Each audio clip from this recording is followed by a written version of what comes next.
Baik, Assalamualaikum warahmatullahi wabarakatuh. Selamat sore warga Palembang Info. Seperti biasa kembali lagi di weekend, hari Minggu bersama saya Dwiki Adi Putra dalam program Cindo, cerita inspiratif dulur kita. Hari ini agak berbeda.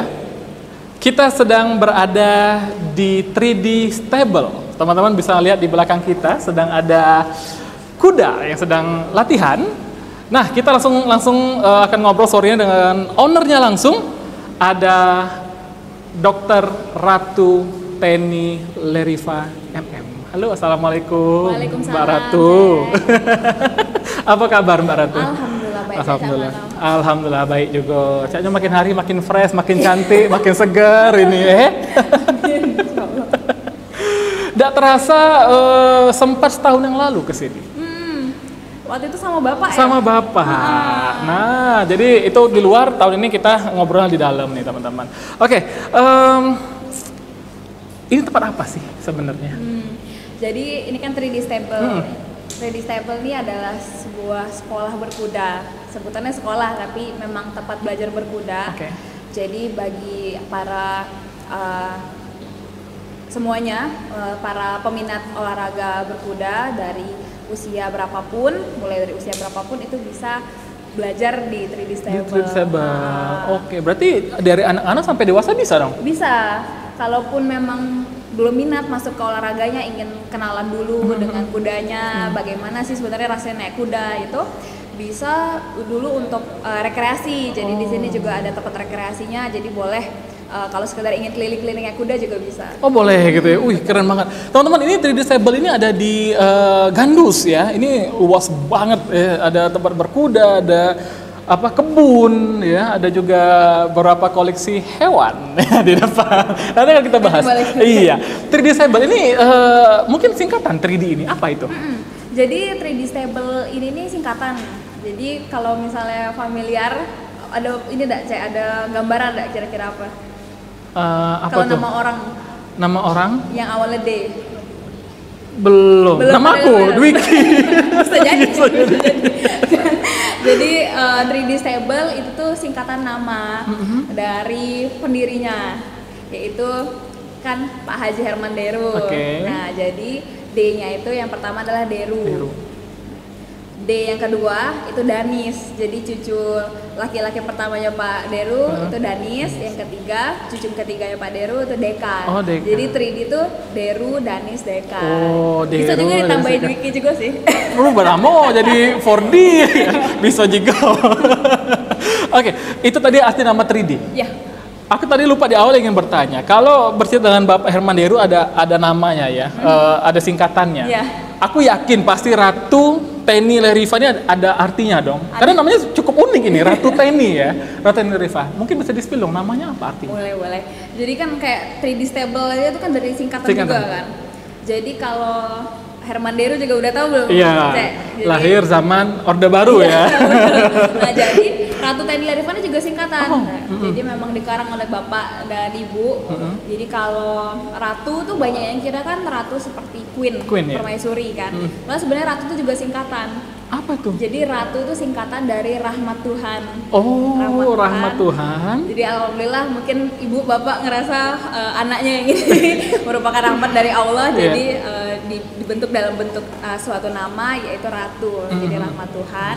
Teni itu bahasa Inggris 10. Ni-nya itu dari Juni. Jadi 10 Juni. Ya, karena saya lahir bulan 10 tanggal 10 bulan 6. Jadi namanya Teni. 10 Juni. 10 Juni, 10 Juni. Terus Leriva. Jadi karena lahir tahun 2000 itu kan tahun milenium. Terus Ri itu putri. Kalau Fa itu tuh agak maksa dikit sih, tapi itu tuh bahasa Inggris 4 kan 4. Jadi milenium putri nomor 4. Jadi lahir tahun 2000 putri keempat. Nah, caknya namo ini baru di-spill di Cindo inilah caknya namo, arti namo Ratu Teni Leriva ini debut. Dan juga Mbak Ratu ya. Aku panggil Mbak Ratu aja mungkin ya. Mbak Ratu ini kan ownernya ya, atau pendiri dari 3D Stable gitu kan ya, dan juga dokter nih. Nah, baru selesai dokter ya. kenapa memilih kuliah di dokter? Oke, jadi kenapa muncul rasa ingin masuk ke kedokteran itu? Jadi sebenarnya ada sih mungkin campur tangan dari almarhumah nenek juga, kakek juga. Jadi memang dari kecil kan kalau dulu bapak kan tugas di Oku Timur sama ibu, jadi kadang sering dititip oleh bapak ibu ke nenek kan. Jadi mungkin sering kalau ngobrol pas masih kecil itu suka dibilang misalnya, nenek kan nanti udah tua katanya.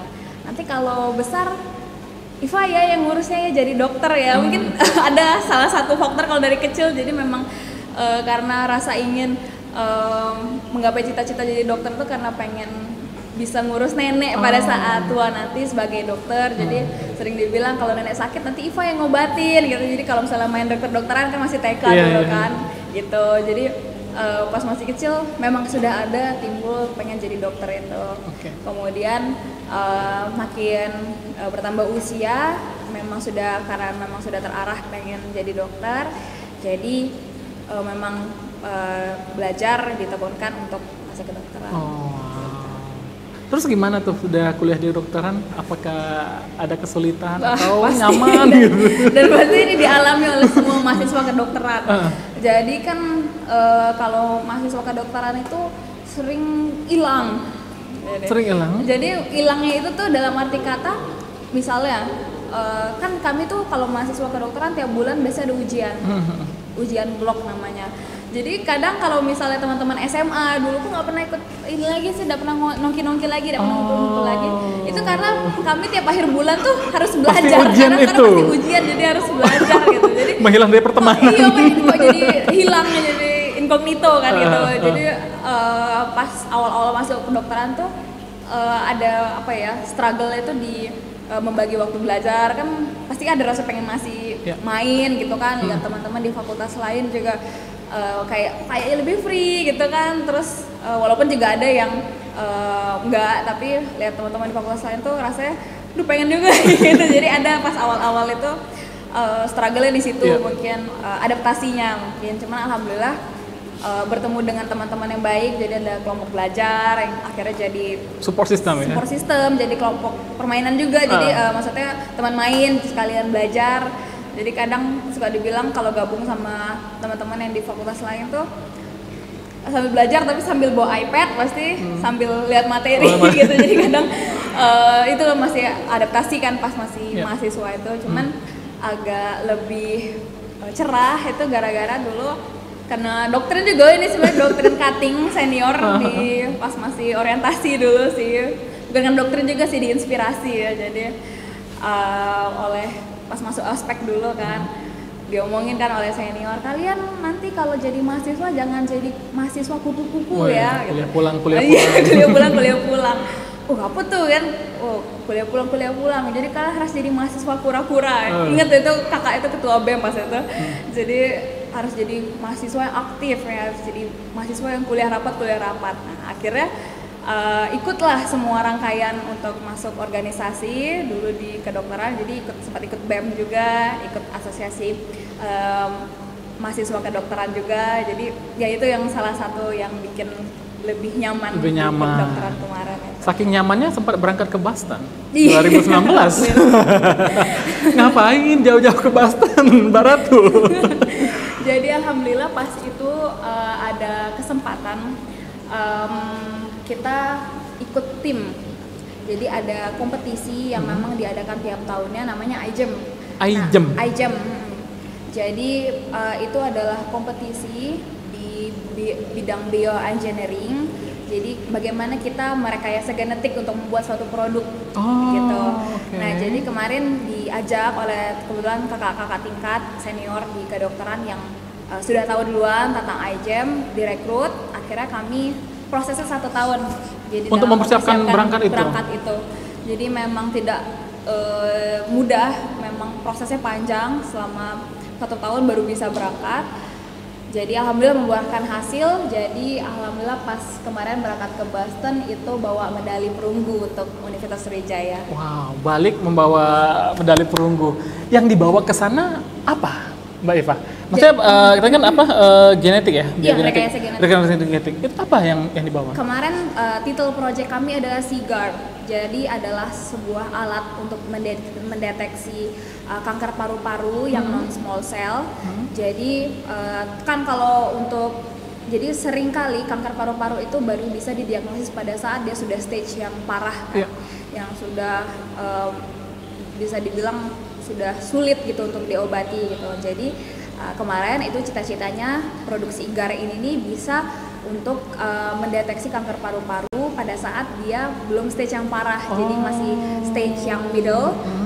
Itu bisa diketahui bahwasannya pasien tersebut kena kanker. Jadi tapi produk itu kan baru project gitu kan, jadi itulah yang di present pada saat di IJM kemarin. Nah, alhamdulillah itu yang membawa medali perunggu. Jadi semoga bisa dikembangkan. Total pesertanya banyak dong, berarti udah dibahas berarti seluruh dunia dong berarti betul. Ya. Kemarin itu ada hampir 2.000 orang apa 5.000 orang gitu kalau salah dari seluruh dunia. Jadi memang dari Indonesia pun kemarin timnya kalau nggak salah ada 2 atau 3 gitu. Jadi ada dari teman-teman dari UI juga. Kemudian ada baru UI sih kalau nggak salah kalau kemarin ya gitu yang kemarin bareng kebetulan. Keren 2019 ya. Lalu tadi di sembari kuliah tadi kan Mbak Ratu menyampaikan maksudnya aktif juga nih di komunitas gitu kan di BEM. Komunitas apa nih kalau boleh tahu nih? Boleh dong di-spill dengan teman-teman.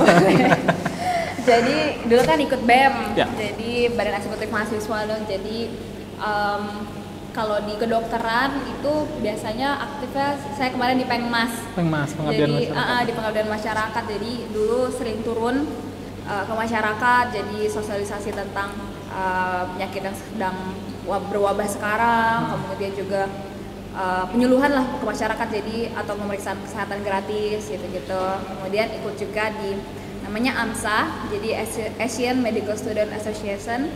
Kebetulan kemarin juga jadi vice representatifnya, jadi atau wakil ketuanya. Jadi di bidang yang hampir serupa. Jadi memang kami pada saat saya masih di situ utamanya memang di Pengmas gitu. Cuman kemarin memang pada saat di kedokteran tuh terpotong karena COVID sih. Jadi banyak kegiatan tuh yang online jadinya kan, jadi agak disayangin juga kemarin tuh. Jadi masa kuliah tuh banyak dipotong oleh COVID kan. Ketemu kawan-kawan juga jadi online, jadi lewat Zoom kan gitu. Cuman karena kemarin apalagi pas COVID kemarin gabut kan ya KCL, jadi mulai kenal dengan komunitas hewan itu.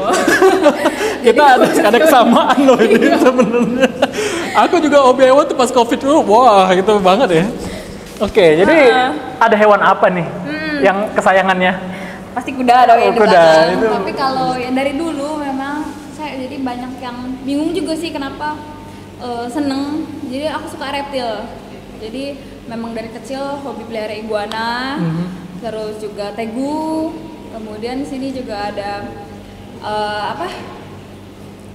monitor. Iya, savana monitor. Oke. Jadi karena suka aja sih. Jadi kalau dulu tuh pas masih kecil itu Pak Deru sama Bu Febi tuh nggak boleh pelihara hewan yang berbulu. Jadi pas masih kecil dulu masih SD kan pengen kan teman-teman punya kucing, ada punya kelinci kan misalnya kan. Jadi karena nggak boleh, jadi aku karena seneng dinosaurus, jadi aku pelihara iguana. Akhirnya ke bawah sampai besar. Nah jadi itulah yang semasa COVID kemarin itulah yang menghibur ya. Memang asik loh warga Palembang kalau kita melihara hewan, apalagi reptil ya nggak susah kan melihara. Makannya ya juga nggak susah. Betul. Gitu kan. Malah kemarin di masa COVID itu kan ada juga pas agak sudah mulai masa-masa hybrid lah ya, mulai new normal kan. Kemarin sempat ikut lomba juga, kontes itu alhamdulillah menang juga. Jadi makin seneng aja ya. Biasanya udah sampai tahapan ngomong sendiri sama hewan belum ini? Karena ada beberapa waktu kalau melihara kucing tuh dia curhatnya malah nyamanin kucing loh gitu kan. Wah lagi sedih suara kucing. Alhamdulillah belum sampai. Mungkin cek kali ya.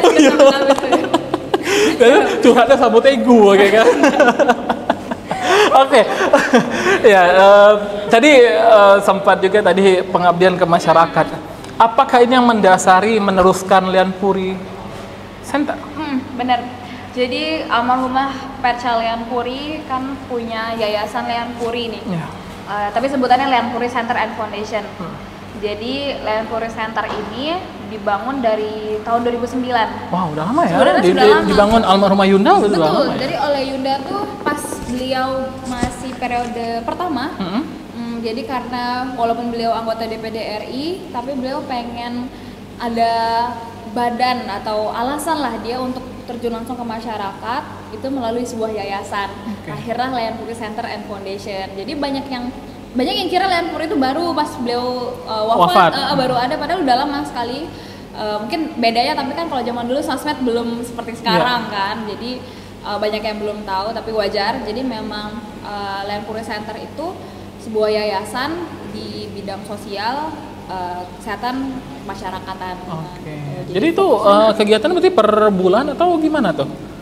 Kadang jadi per bulan. Ada juga acara-acara rutin kami, misalnya kalau misalnya ada komunitas ataupun relawan yang ingin berkolaborasi, jadi misalnya ingin bakti sosial, kemudian atau ingin minta sumbangan atau bagaimana, Lian Puri biasanya menyumbang. Jadi walaupun kadang Ratu tidak turun langsung, itu Lian Puri tetap bergerak gitu. Nah, tapi alhamdulillah Ratu juga sering turun, Kak Cek. Jadi kalau misalnya ada hitanan massal gitu kan, banyak yang bilang gitu kan, dokter gitu sudah mulai terjun seperti almarhumah Percha, seperti Yunda kan gitu. Jadi gimana ya, melalui Lian Puri.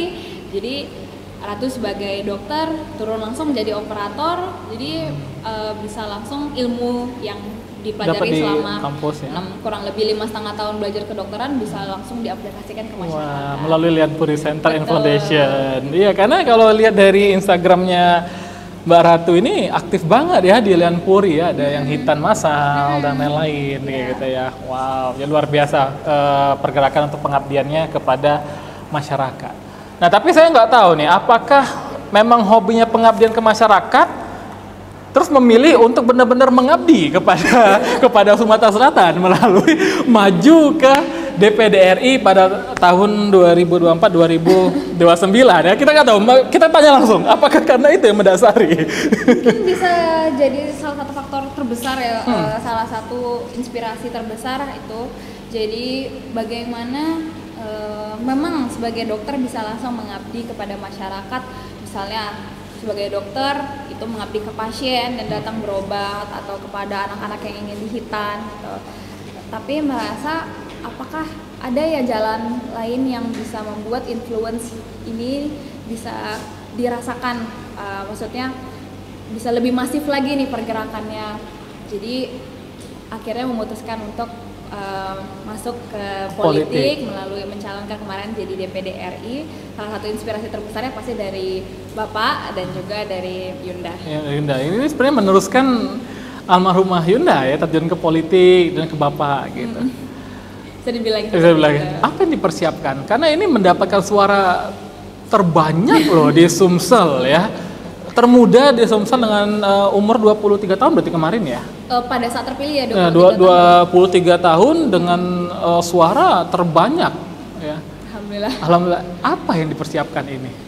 Pasti seperti ini, seperti Bapak, layaknya Bapak gitu. Orang memilih kita itu kan harus ada tahapannya nih. Jadi harus dikenal dulu. Mungkin Bapak sudah pernah juga elaborate tentang ini kan, jadi harus dikenal ke masyarakat. Jadi memang sekarang dipermudah oleh media sosial kan.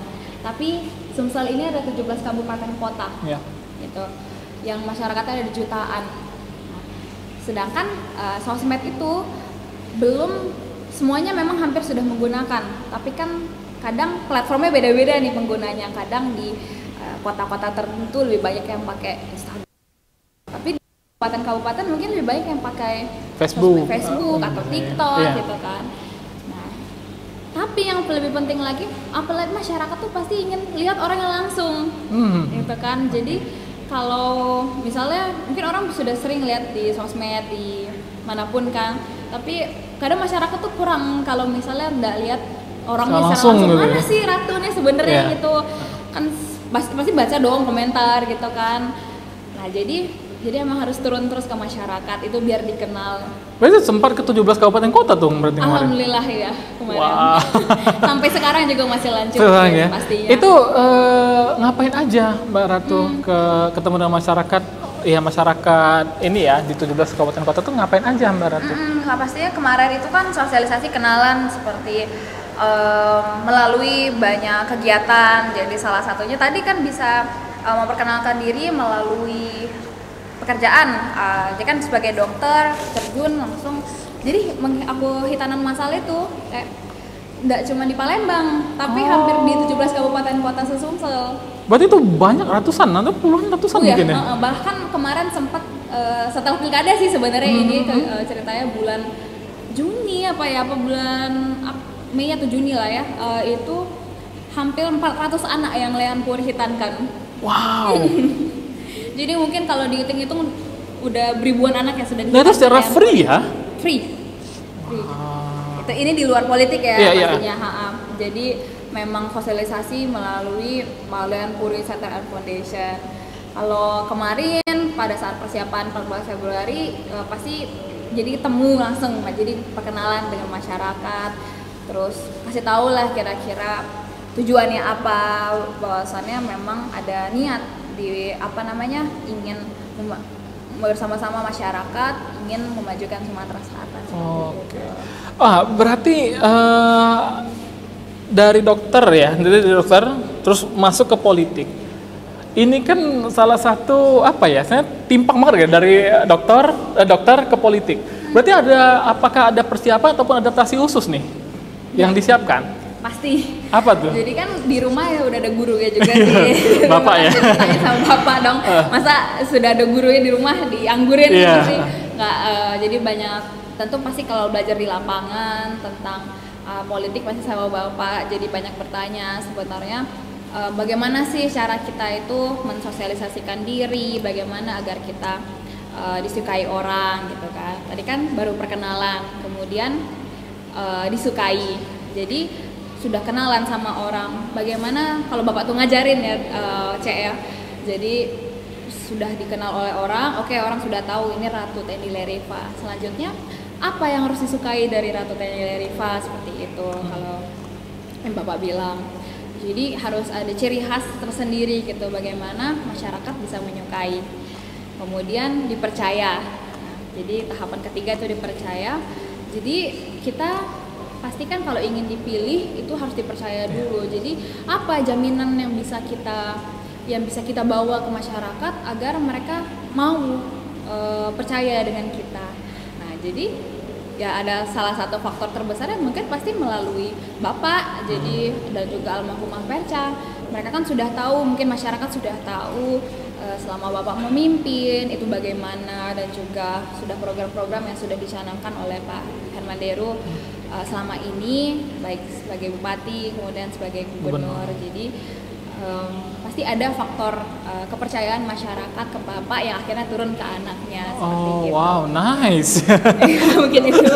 Dan tahap selanjutnya baru dipilih. Dipilih ya. Kalau itu sih kalau saya nanya kan gimana tuh persiapan selama mencalonkan diri sebagai DPD, kemudian dari dokter ke politik, itu sekali yang diajarkan oleh bapak. Jadi tapi mengutip aja. Tapi yang menarik gini, Mbak Ratu, tadi kan ada poin yang kedua adalah disukai kan. Ya. Tapi ya kita pasti tahu dong, nggak semua orang suka sama kita. Pasti. Gitu kan ya. Nah ini gimana Mbak Ratu menanggapi hal ini, gitu kan? Apalagi kita sebagai anak muda tuh ya Gen Z lah istilahnya ya. Gen Z itu kan mudah overthinking ya kan, mudah gimana gitu kan. Nah ini gimana, pasti kan ya di saat kita muncul gitu ya, pasti ada aja tuh yang ngejudge kita, mulai apalagi media sosial sekarang susah untuk nahan jempol dong ya. Keyboard warrior.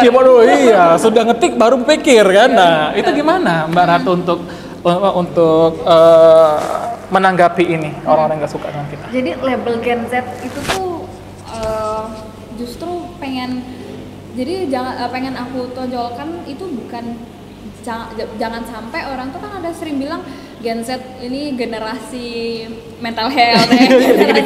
Jadi gimana ya, kalau cara adaptasi kan itu harus melalui adaptasi kan, Cek.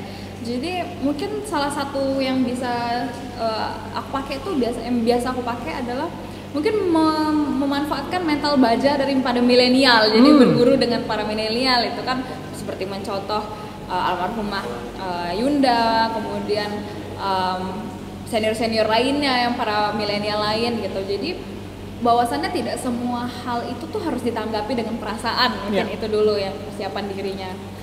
Kemudian juga, tapi tetap mental health itu penting, jadi bukan suatu hal yang harus dikucilkan. Jadi mental health itu bukan alasan untuk dikatakan jadi orang yang lemah, tapi mental health itu adalah sesuatu hal yang juga tidak bisa diremehkan gitu, karena setiap orang berbeda-beda. Tapi kalau aku sendiri itu pasti mencoba untuk menjembatani diri, membatasi diri, membentengi diri itu dengan mengadaptasikan mental bajanya para milenial pertama kali dulu. Nah yang kedua, kan ada komen-komen misalnya. Itu dibaca nggak tuh komen-komen tuh biasanya? Bacain ya? Kan namanya feedback.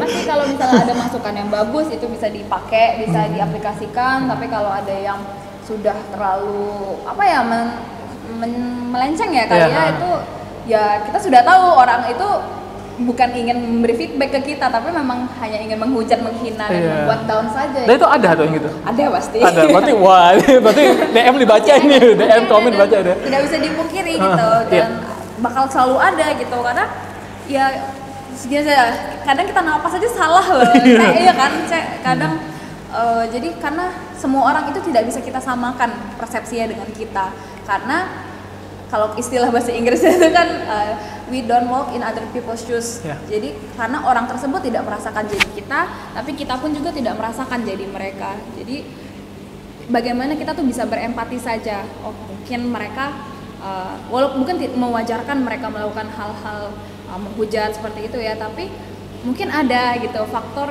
hingga mereka berbuat demikian, entah itu kalau istilah sekarang coping mechanism. Jadi cara mereka untuk mencari kebahagiaan lah istilahnya ya, kalau simpelnya itu mungkin dengan menjatuhkan orang lain, atau mungkin karena mereka kurang pede atau bagaimana, jadi akhirnya menghujat seperti itu kan. Jadi ya sudahlah gitu kan, kalau misalnya mereka memang tidak ada, memang niatnya bukan untuk memberikan feedback yang baik, ya sudah, mungkin maklumin saja lah gitu, namanya aja manusia, netizen lah gitu. Bahkan kan mereka tuh kadang minta di notice kan, ada juga gitu ya. Menghujat gitu kan. Tapi kadang sudah diladenin hilang. Makanya lucu sih kadang. Makanya itu tadi memang yang kita utamakan adalah memang orang yang ingin memberikan feedback sih, kalau aku pribadi ya saya. Jadi memang kalau orang itu ada kritik gitu, tidak salah didengar atau dijadikan masukan. Tapi kalau misalnya sudah menghujat, sudah biarkanlah gitu, karena ya udahlah, mungkin dia memang cuma sekedar keyboard warrior. Itu kan gitu sih mungkin. Jadi memang ya, semakin tinggi pohon makin juga banyak angin ya yang menerpa kita. Wah, jadi keren ya, ini Gen Z mental baja. Ya tapi ada lah pasti yang kadang sedih juga sih bacanya, cuman ya udahlah, diblokir aja lah kalau misalnya memang agak terlalu keterlaluan atau bagaimana kan. Karena seperti ini, yang paling penting itu kalau ajaran aku selama ini diajarkan oleh orang tua, yaitu yang penting kita itu membahagiakan dulu orang yang memang sayang sama kita gitu, orang yang memang peduli dengan kita kan. Jadi memang walaupun itu orang lain sekalipun, jadi kalaupun mereka memberikan masukan, didengarkan. Kalau misalnya itu sudah orang lain yang mereka juga tidak pernah memberikan sumbaksi apapun dalam kehidupan kita, ya kenapa harus dimasukin ke hati? Mungkin itu mereka juga tidak kenal kita secara personal kan. Jadi seperti itu sih. Wah, keren. Oke, warga Palma Info, ini ada cerita menarik ya tentang Mbak Ratu yang sebentar lagi akan dilantik di 1 Oktober nanti gitu ya. Apa nih yang udah dipersiapkan? Deg-degan nggak sih mau dilantik 1 Oktober? Pasti. Deg-degan ya? Pasti adalah rasa deg-degan, kan belum pernah. Jadi cuma pernah lihat almarhumah Yunda dulu kan. Oke, itu tadi sedikit cerita ya, nggak sedikit, banyak ya warga Palembang Info ya cerita tentang Mbak Ratu. Kita akan membahas ini ke fashion. Tadi pas ngelihat Mbak Ratu, wow, keren banget fashionnya gitu. Kalau fashion aku hari ini pakai kaos dari Nyenyes, kaos Wong Kito ya, ini warna hitam dan merah nih. Kalau Mbak Ratu biru-biru nih, ditambah baju dalamnya. Sumsel maju untuk semua gitu kan. Menyala abangku. Wah, gelasnya keren, boleh gak sih minta? Boleh dong. Kayaknya keren deh. Apa ya dia? Tapi ya, aku pakai. Oh, ini sertifikasi nih. Wow. Wah, boleh. Aku langsung pakai ya. Langsung loh dikasih ya, langsung dari Mbak Ratu. Menyala abangku. Ada apa dengan warna biru ini, Mbak Ratu? Jadi ya kan suasana biar karena sekarang lagi musim panas, jadi biar agak lebih adem. Biasanya tuh kalau teori itu kan pakai warna yang cool, iya, jadi warna biru. Warna biru. Dalamnya keren loh, Sumsel maju untuk semua. Ini ada gambarnya. Ada gambar 3D ya dari Bapak Herman Deru. Aku nanya passion ini ada pertanyaannya sebenarnya. Bukan masa passion yang ingin kutanyakan sebenarnya. Yang ingin kutanyakan, sebagai anak dari bupati 2 periode, gubernur 1 periode, apa privilege-nya? Oke. Mungkin apa yang dirasakan selama ini, privilege-nya pasti yang paling terasa dong, itu pada saat pemilihan kemarin. Pasti salah satu faktor terbesar masyarakat memilih Ratu tadi kan, dipercaya tadi, karena jaminannya adalah Pak Haji Herman Deru. Jadi alhamdulillah mungkin melalui kepercayaan masyarakat kepada Pak Haji Herman Deru, akhirnya mempercayai Ratu dan juga memilih Ratu untuk mewakili masyarakat Sumatera Selatan jadi anggota DPD RI saya nanti. Nah juga pastinya selain itu di bidang politik, tapi di bidang lain nih Cak Dwiki, aku kan menjalankan Lian Puri Center. Alhamdulillah juga dari tahun 2019 itu tahun 2021 itu dipercaya menjadi Duta Literasi Sumatera Selatan. Nah, melanjutkan estafet dari almarhumah Yunda. Itu alhamdulillah bertemu banyak sekali komunitas. Mau komunitas pemuda, komunitas segala usia sih yang bergerak di bidang sosial. Nah, salah satu yang paling menarik itu dulu aku bertemu dengan Gerkatin. Apa itu Gerkatin? Gerkatin itu adalah gerakan kesejahteraan tunarungu Indonesia, gerakan kesejahteraan tuli Indonesia. Jadi merupakan komunitas dari teman-teman tuli yang bergabung di Sumatera Selatan. Jadi Gerkatin Sumsel dulu pernah ketemu. Jadi mereka ini dulu pernah pada saat saya menjadi Duta Literasi sekaligus Ketua Lian Puri, sekaligus karena Bapak pastinya sebagai anak gubernur, itu mereka menyampaikan nih keluh kesah mereka selama ini. Jadi bahwasannya teman-teman tuli itu mereka itu kan ada pada saat itu baru 300-an anggotanya di tahun 2021 itu. Nah mereka itu memiliki kendala, yaitu kurangnya kesetaraan dalam mereka berkomunikasi dan berliterasi. Jadi seperti ini, orang kita yang non disabilitas itu seringkali hanya sebatas, tidak salah, tapi seringkali hanya kasihan gitu kalau misalnya lihat teman-teman disabilitas. Itu tidak salah, berarti kan memberikan simpati kepada mereka. Tapi sebenarnya yang kadang kita lupa itu adalah berempati dengan mereka. Bagaimana kalau kita tidak memiliki kesetaraan dalam misalnya mendapatkan pekerjaan yang layak, kemudian mendapatkan keterampilan yang harusnya bisa dilatih, seperti itu. Jadi keluh kesah mereka misalnya ya Cek ya, mereka datang ke dokter, tapi harus ditemani oleh keluarganya yang non tuli. Jadi biar mereka bisa berkomunikasi. Karena apa? Karena yang di layanan kesehatannya itu tidak bisa menggunakan bahasa isyarat. Jadi mereka harus didampingi oleh keluarga yang bisa bicara, yang juga bisa bahasa isyarat. Gitu kan. Jadi teman dengarnya itu adalah keluarga. Jadi istilah teman non tuli yang bisa bahasa isyarat itu disebut teman dengar. Nah, kadang tapi kan walaupun dengan keluarga sendiri, kalau misalnya itu sudah ke kesehatan, kan ada nih yang private ya, yang privacy itu yang kadang dengan keluarga sendiri pun tidak bisa diceritakan seperti itu kan. Maunya inginnya langsung bicara ke para pelayan kesehatan gitu kan. Nah, tapi sedangkan tidak bisa mengkomunikasikannya karena tidak banyak yang bisa bahasa isyarat tadi seperti itu. Kemudian misalnya mereka mau bayar pajak, mau bikin KTP, jadi kan harus didampingi terus nih. Kadang kan nggak enak sama keluarga, mereka bilang nggak enak sama keluarga karena jadi harus menyita waktu mereka untuk menemani mereka dulu gitu. Karena pelayan publiknya tidak bisa bahasa isyarat. Kemudian juga sangat sedikit dari mereka itu yang berkuliah, yang akhirnya melanjutkan kuliah dari lulus SLB, jadi nggak lanjut ke kuliah. Jadi ada yang langsung bekerja atau yang di rumah aja. Jadi karena tidak bisa lanjut kuliah karena dikit gitu program yang untuk teman-teman tuli itu perkuliahannya gitu.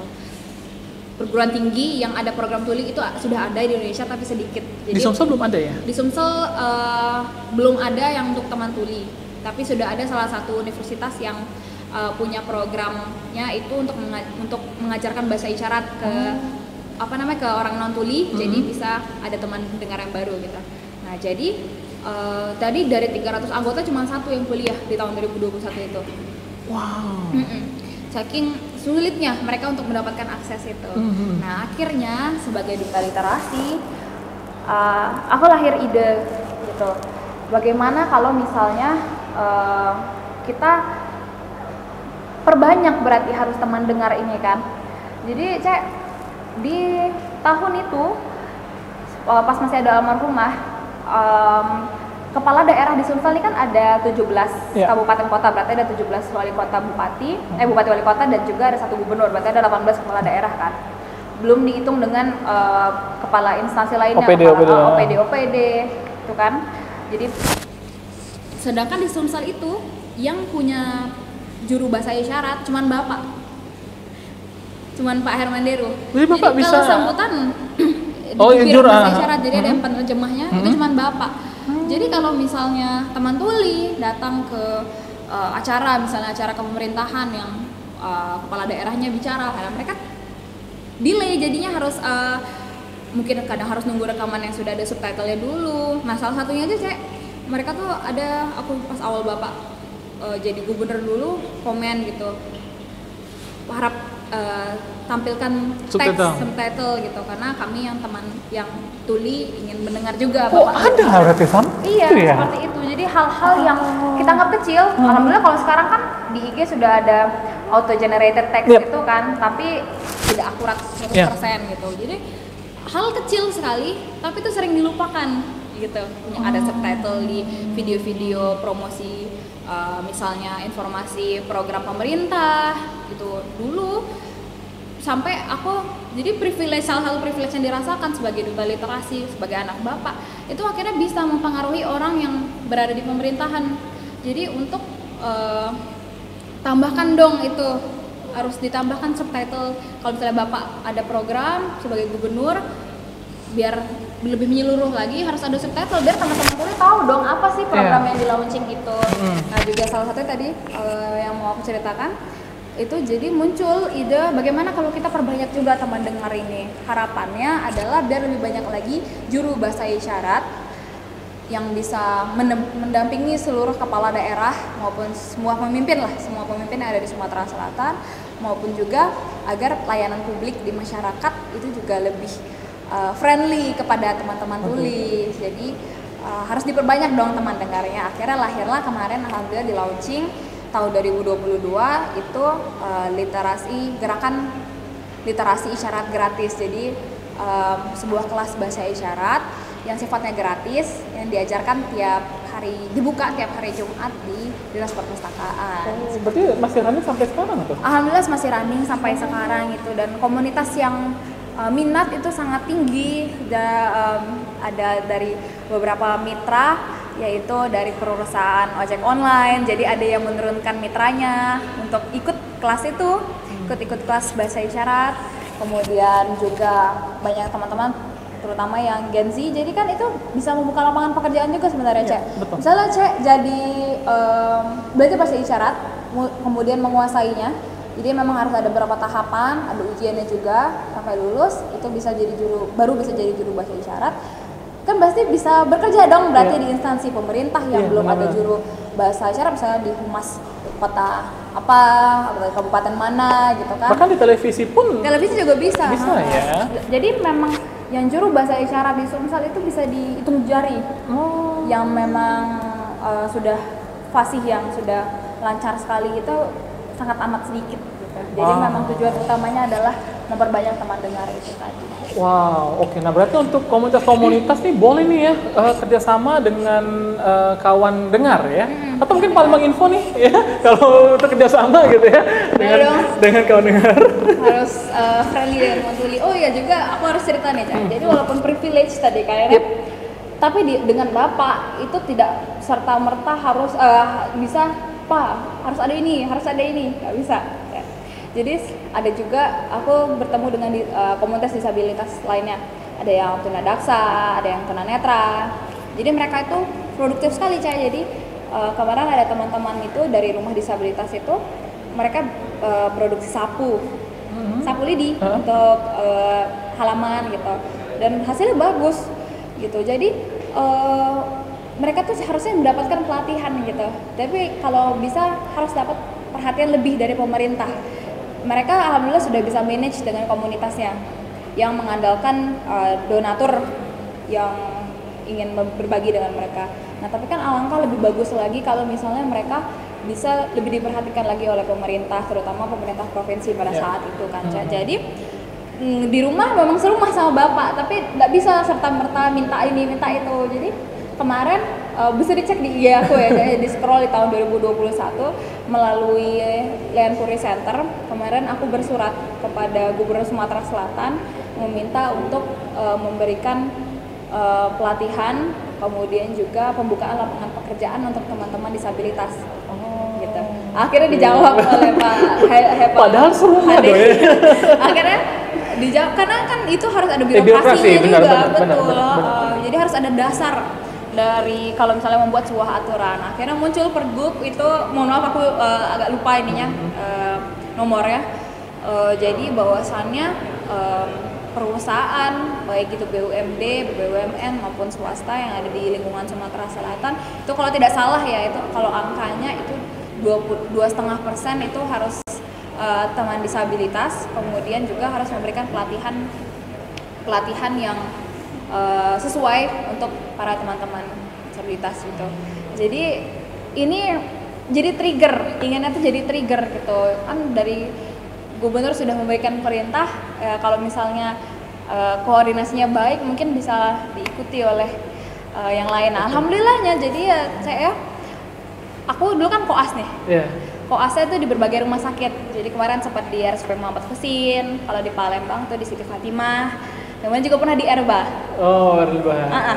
Di Erli Bahar. Nah, jadi pas aku lagi jaga, lagi keliling sebagai dokter muda, sebagai koas itu, pas aku lihat tukang kebunnya lagi nyapu halaman di Erba itu, ada hasil yang sapu yang aku lihat yang pada saat tahun 2021 itu dipakai di rumah sakit Erba itu. Jadi ada stikernya kan dari Rumah Disabilitas Sriwijaya. Wah, alhamdulillah, berarti kan memang dengan melakukan yang kemarin melalui Lian Puri itu ternyata memang membuahkan hasil, dibeli berarti kan oleh rumah sakit ya, produk. Bermanfaat ya. Jadi itulah mungkin privilege yang bisa dirasakan, kayak jadi yang aku petik itu punya pilihan. Aku nih jadi bukan perintis kan, pasti kan kalau istilah zaman sekarang kan perintis pewaris gitu kan. Tapi ya orang sering lupa itu tuh punya orang yang punya privilege itu tuh sebenarnya punya pilihan untuk menggunakannya atau tidak menggunakannya. Nah sekarang kalaupun kita menggunakan, apakah kita bisa menggunakan itu untuk bermanfaat bagi orang lain gitu. Kalau di rumah sih yang sering dijadikan acuan juga oleh Yunda dulu, hadis Herunas anfa'um linas. Jadi sebaik-baiknya manusia yang sebaik-baiknya manusia adalah yang bermanfaat bagi orang banyak. Jadi itu sih salah satu privilege yang dirasakan, yang alhamdulillah manfaatnya bisa dirasakan oleh orang banyak. Wow, jadi salah satu privilege ya anak gubernur ya bisa bermanfaat untuk orang banyak. Jadi dari hal-hal kecil gitu ya tetap berprosedur ya, birokrasi, dan hasilnya bisa bermanfaat untuk orang banyak. Jadi kita bahagia juga berarti gitu ya, Mbak Ratu. Oke, Mbak Ratu, terakhir yang tanyakan, mungkin Mbak Ratu tadi hampir ya, ini sedikit lagi akan menjadi politikus ya, masuk politikus, dan juga sebelumnya entrepreneur bisnis gitu ya, mengelola banyak bisnis dan mengelola 3D stable. Dan mungkin Mbak Ratu boleh dong di-share atau berbagi informasi untuk teman-teman warga Palembang Info yang masih muda-muda atau yang baru ingin memulai bisnis atau ingin mulai politik gitu kan ya. Mungkin ada pesan yang ingin Mbak Ratu sampaikan nih untuk warga Palembang Info. Mari silahkan. Jadi kita panggilnya apa? Warga Palembang Info. Warga Palembang Info. Halo teman-teman warga Palembang Info. Jadi yang ingin aku sampaikan terutama kepada teman-teman Gen Z. Jadi kita memang sering di label sebagai generasi yang lebih suka jalan pintas atau generasi magaran. Nah, inilah saatnya kita untuk tidak mengikuti label tersebut. Jadi jangan sampai label tersebut jadi kenyataan, mulailah kita bergerak. Jadi walaupun kita kadang mageran, kadang pengennya goleran, tapi mulailah bergerak, mulai hal-hal dari yang kecil dulu. Kalau aku sendiri pribadi itu, kalau Pak Haji Herman Deru itu sering bilang itu bergeraklah. Jadi sekecil apapun perbuatanmu, asal itu bisa dirasakan masyarakat, maka lakukanlah gitu. Jadi daripada kita cuman goleran, cuman mageran aja, mulailah kita mulai suatu hal kecil dulu, asal itu bisa bermanfaat bagi orang lain. Jadi untuk generasi muda warga Palembang Info ya, jangan malesan, jangan mageran, ayo bergerak dan kita mulai dari hal kecil yang dapat bermanfaat untuk orang banyak. Oke, Dr. Ratu Teni Leriva, terima kasih udah ngobrol-ngobrol sore ini, menarik ya. Kayaknya waktunya kurang ya, mungkin kita buat episode kedua nanti setelah dilantik ya. Setelah dilantik kita akan, mungkin kalau ini kita ingin tanya lagi nih, kira-kira gimana nih setelah dilantik gitu ya. Oke, warga Palembang Info terima kasih banyak, kepada Mbak Ratu terima kasih banyak. Saya Heri, Assalamualaikum warahmatullahi wabarakatuh. Menyala abangku. Thank you. Terima kasih banyak ya saya.